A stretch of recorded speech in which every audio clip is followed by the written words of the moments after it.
Hey guys, just wanted to do a short video just to kind of show you some of the work that I've been doing with Cesar.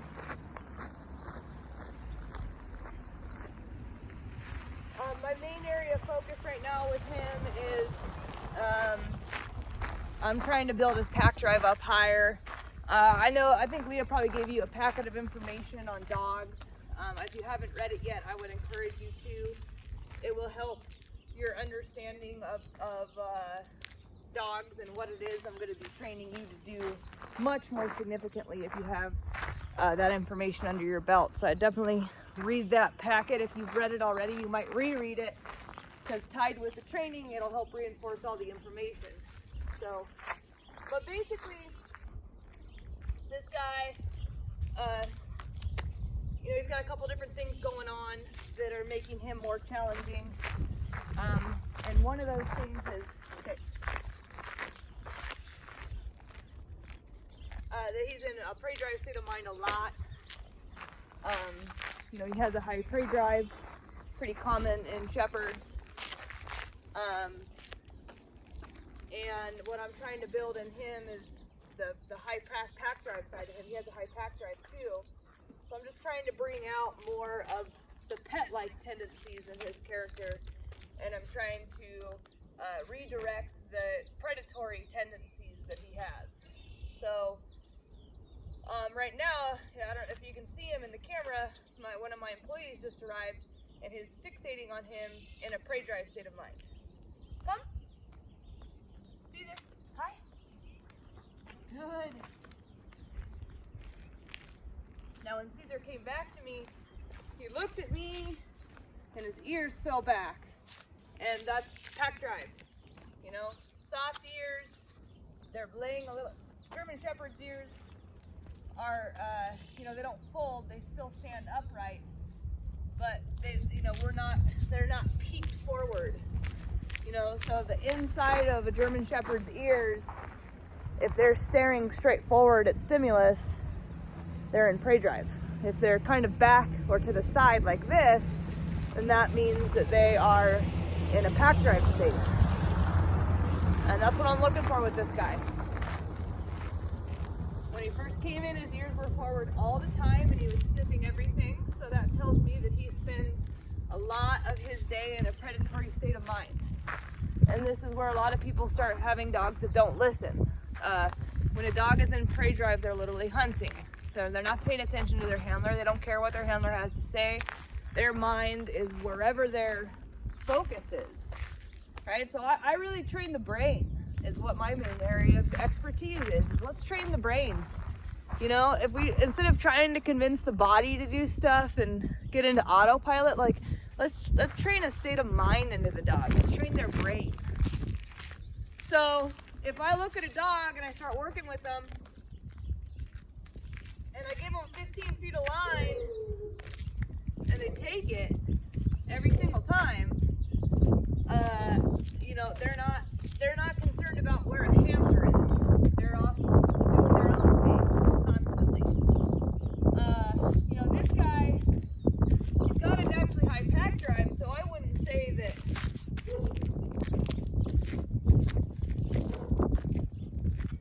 he necessarily took the line every single time. He's very aware of where people are, but that doesn't necessarily mean that he's going to listen to them or walk in a heel for them. So that's where the pack drive is natural, but the prey drive, when he showed up, was much higher tendency for him to be in that state of mind, to be in a hunting state, or you could look at it as a guardian state with a breed like a German Shepherd, than he was more in that state of mind than the state of mind that would go, hey, what do you want me to do? Or how do you want me to behave? Or hey, you pack member, you leader, you pack leader, what do you want me to do? He didn't have that state of mind when he came in here at all. And so that tells me that, he's in a prey drive state a lot and he's probably not getting a lot of direction at home. And if he is getting a lot of direction at home, there's probably not a lot of follow through. In other words, maybe you're giving it to him, but that doesn't necessarily mean he's listening. It's selective. And that empowers them even more, because then they start to recognize that their pack doesn't have control over them because they don't have to do those things. They can get away with not. So the problem with the dog who's making all their own choices, not taking direction when given, and in a predatory state of mind, is that they're the leader of the pack.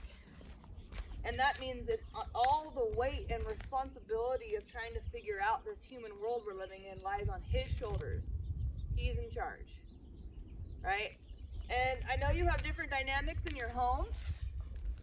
So, you know, there might be, you know, some people in the home that have more control over him than others. That's confusing for a dog. That's conflicting information.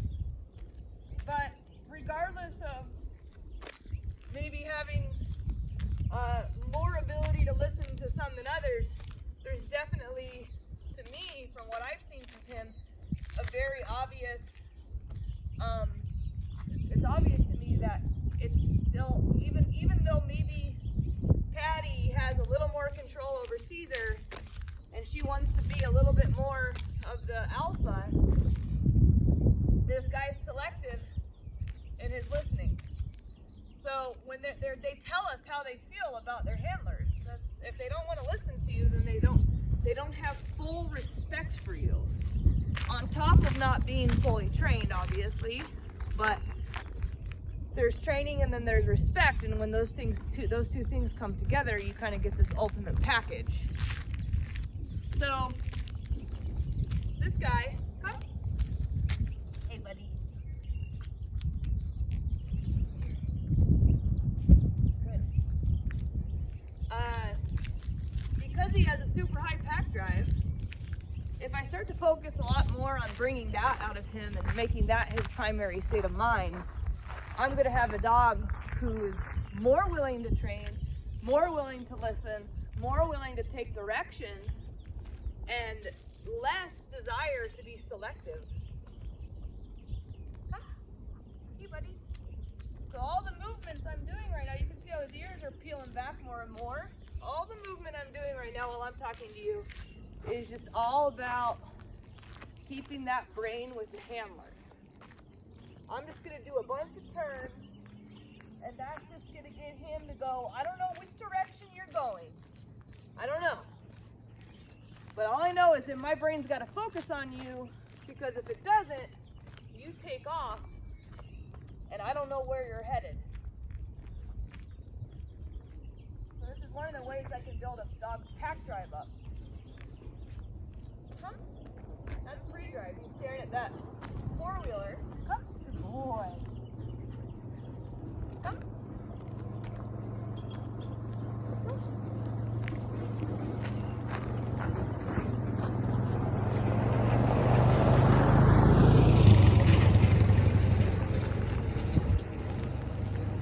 So right now, good. Yes. So when he comes back to me like that, that's pre-drive. There's a chicken. He's loading on a chicken right now. Now watch his expression when I turn him. Let's go. Ears back. Soft. Soft forehead. The forehead's a good indicator for drives too. A scrunched forehead is a heightened state of pre-drive. There he goes again.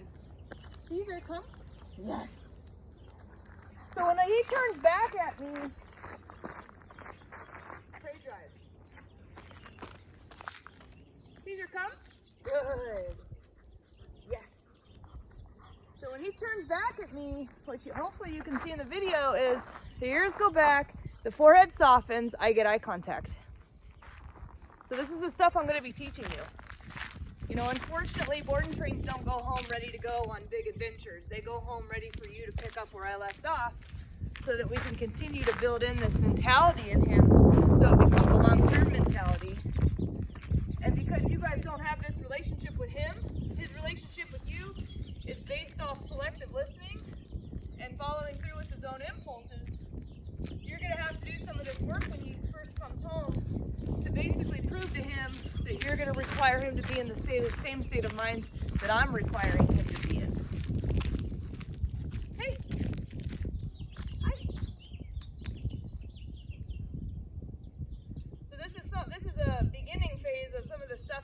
need to do at home, he's not going to be ready to just go on a hike, that's for sure.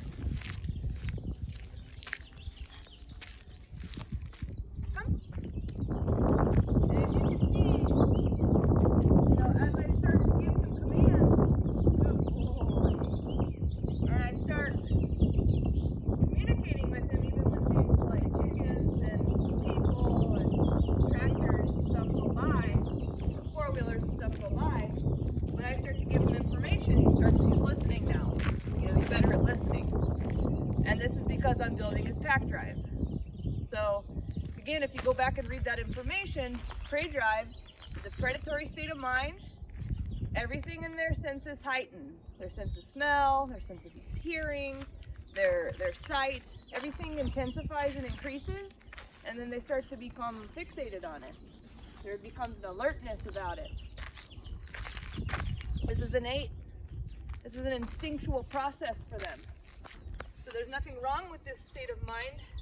Unfortunately, it just doesn't bring out the pet side in them. Come. Good job, buddy. So we want our dogs to be pets, right? No, we don't nibble. We don't want our dogs to be hunters. We don't want them to kill things. We don't want them to attack things. We don't want them to stalk things, right?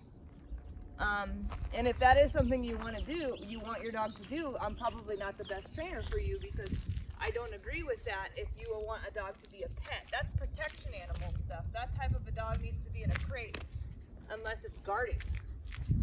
That's a dangerous dog, right? Potentially a dangerous dog. Come, hey you. So this heightening of the senses, this high intensity, when he saw, even when he saw the chickens, that's the most intense I think I've seen him since he's been here. But I'm trying to avoid exposure right now and just work on my relationship with him. So I haven't assessed him when he sees a dog or a rabbit or even some of the other livestock around here. So I'm not real sure the chickens are the first time that he's really kind of gotten intense. But when he saw the chickens right there, everything in his posture raises. His head, his ears, his forehead scrunches up. These are all indicators that they're in this like hunting alert state of mind. Well, what happens is there's a natural production of adrenaline. When dogs are in a predatory state of mind, it is almost genetically required that adrenaline pumps through their system so that they can actually hunt. If you think about a dog in nature without a person, when they have to go kill something, there needs to be some adrenaline behind that. So I don't want you to think that prey drive is aggressive, because it's not.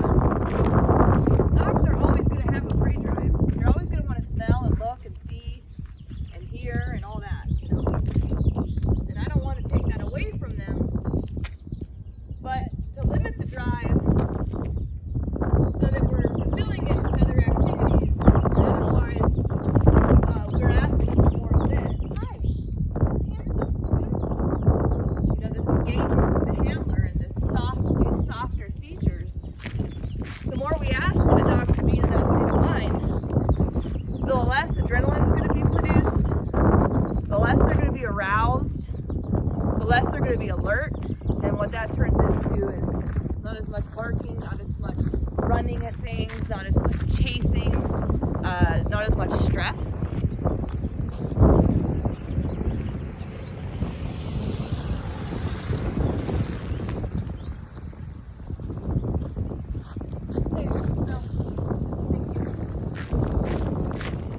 So I am alleviating something that makes them more challenging pets, and I'm also taking away this like weight that's on his shoulders that's saying, I need you to guard, I need you to be on alert, I need you to be aroused, I need you to be aware all the time. I really eliminate that mental tendency by not only practicing this training session that I'm showing you in this video, but also with a lot of other things that I'm going to teach you as we continue to move on with this training. That really is all about building a dog's pack drive so that they are more like pets. They are more part of their pack. They are more handler oriented. more willing to listen bigger and bigger. So, pack drive, you know, it's the opposite. You're going to see softness, soft ears, soft forehead, soft gaze, open, you know, nice relaxed mouth, lots of eye contact, a dog that listens a lot quicker, you know, responds fast instead of hesitantly or not at all. And the thing about pack drive is it doesn't produce adrenaline, it doesn't produce these other hormones that are naturally part of production when a dog is in that heightened state of mind. So not only are we going to build more relevancy in your relationship by working on building his pack drive when he goes home, but you're also eliminating stress and eliminating a lot of other biological hormones and other chemicals that are produced naturally when they're in that state of mind or too frequently and also too intensely. So these turns that I'm doing are all related to what drive he's in. So right there I'm turning him because he's in prey drive. I want to switch the drive. Let's go. Good. See, now he's looking at me. Kind of air sensing because he kind of wants to stick on the chickens, but I still got eye contact. Let's go. So when I'm doing this technique, which I'm going to work on in midweek with you, I'm basically watching him and I'm going, are you with me or are you hunting? Are you paying attention to me and walking next to me or are you hunting? And whenever I see this state, I'm hunting. I get behind him and I turn him. Let's go. Good. Good job, buddy. And you see now he looked at me that whole time and everything softened. So that in the long run, what that teaches the brain to do, is go, oh my gosh, I'm really concerned about this stimulus over here. That's what this means. I'm concerned, I'm on alert, I'm aroused, I'm in prey drive. And eventually with all these repetitions that I'm doing, he's gonna go look to the handler and go, what do I do with this? I'm kind of uncomfortable. I don't really want to be aroused. Do I need to be? And by going, let's go, let's go. So basically you're saying, no, you don't need to be. I just want you to be my pack, my pet, relax, hang with me, and I'll take care of it. I've got this under control. Now this dog you guys are going to have a lot more to work on than just, hey,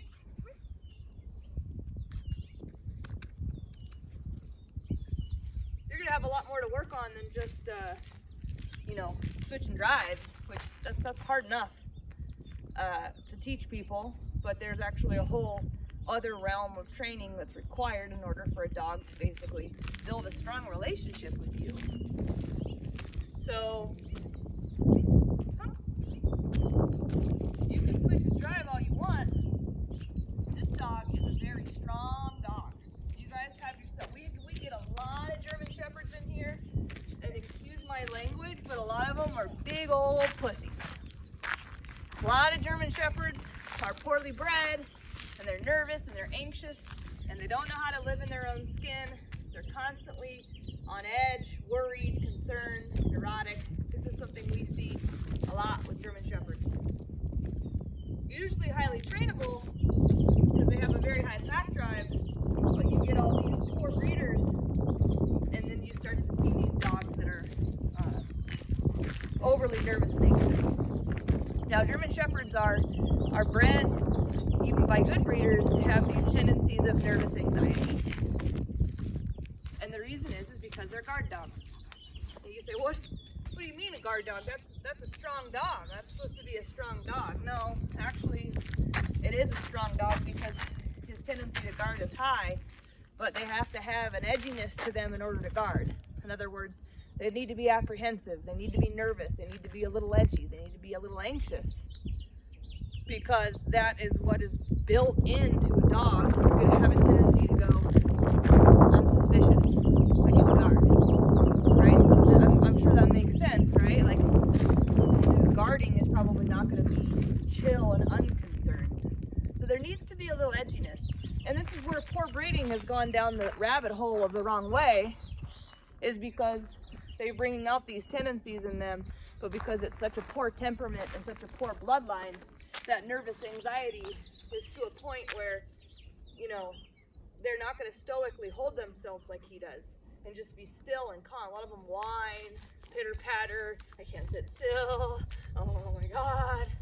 So when I get a German Shepherd, he's obviously well bred, I think. One of the more well-bred German Shepherds I've worked with. He also has some of the best drives in a German Shepherd I've worked with. He holds himself super well. He's very stoic. I can tell he's got nervous anxiety, but it's mild compared to a lot of German Shepherds. Come here.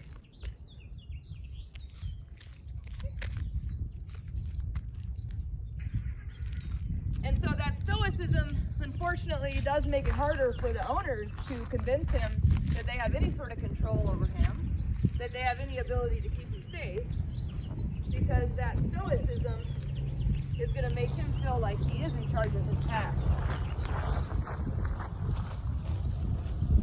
As you can see, my neighborhood is a lot busier than you'd ever expect, and it drives me bonkers. I'm going to move one day to an even more secluded area. Come.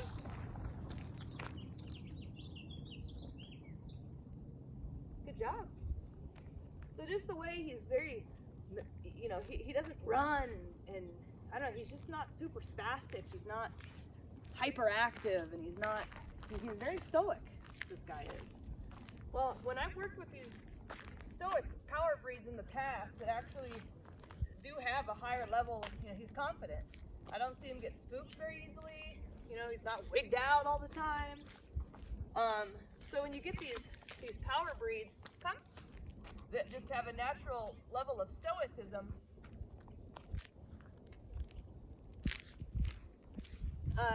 you guys have more work to do. You'd think it would be like the opposite, but this guy is going to be like, can you lead me? Because I kind of feel like I got this under control myself. You spoil me rotten. So I think that that's kind of an indication that I'm kind of in charge of myself. So we've got to work the drive thing out. If you want to take him hiking and mountain biking and all these other outdoor adventures, we got to get his drives under control so that you actually have control over this dog's state of mind. But tools are only tools. I tell people this all the time and people still don't listen to me. Tools are only tools. Relationships are what make tools go away, and relationships are what ruin tools if not done properly. So yeah, he's going to be e-collar trained, he's going to be off-leash reliable to a point, but if he just continues to rule the house, do whatever the hell he wants, claims, you know, sit on people's laps, get petted incessantly without reason, you know, get a plethora of rewards with very few rules, boundaries, and limitations that are consistent throughout his day-to-day life, then this dog is going to blow through these tools eventually, because he's going to say, yeah, I know what these things mean, but I don't care to do them for you. So we're going to talk about this a lot more at the midweek, but this would be in my probably biggest level of concern with this guy. He's extremely trainable and is incredibly intelligent, and he has just the right drives to become an extraordinary dog. But this is the kind of guy. These are breeds that are very, very powerful, very, very intelligent. So when they're with handlers who don't take them seriously and appreciate their species for who they are, and spoil them rotten, and give them whatever they want whenever they want, then you're just going to have an entitled dog who has zero reason to do it for you, because at the end of the day, he's still going to get what he wants. So why not follow through with all the instincts that he desires more than listening to the handler? So we're going to go over this a lot at the midweek, because this guy, he likes to claim personal space. He likes to guard personal space, that kind of stuff.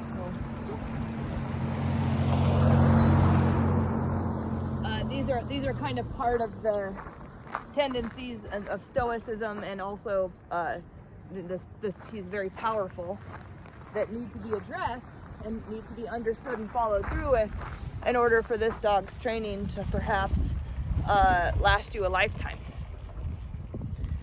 So I think I'm gonna wrap it up.